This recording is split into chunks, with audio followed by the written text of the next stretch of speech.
You might be seeing more birds in your backyard because migration season is coming soon. However, with all of these birds, there can be a few problems.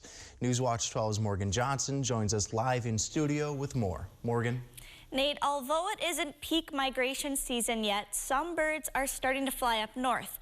There's proof from one Rhinelander resident who found an unbelievable number of birds in his backyard. I talked to him as well as a bird expert about how we can help prevent the spread of disease from bird to bird.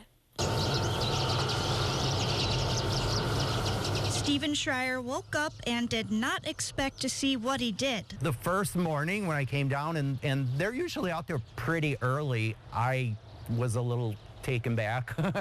I had never seen quite that many. At least 200 birds, maybe even more, were flocked in Schreier's backyard bird feeders, most of them being redpolls and pine siskins. Those two large tube feeders, I don't know what you call that, like a little window feeder. About 3 or 4 thistle feeders. There's a platform feeder, a sock feeder. Schreier says this is a small gathering of what he first saw. Northwoods naturalist John Bates says this is not an uncommon sight. This year we have huge numbers of common redpolls. So all kinds of folks are telling me they have 100 or more of these redpolls at their feeders.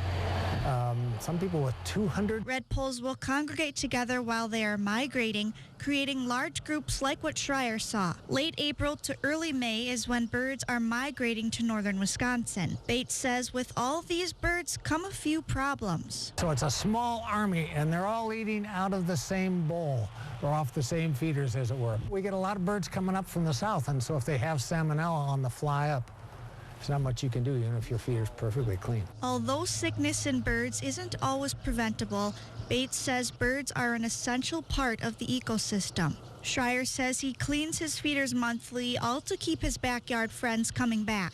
It's something to watch and do during the winter months, and I think it does help the bird population. Some of them struggle more than others, I think.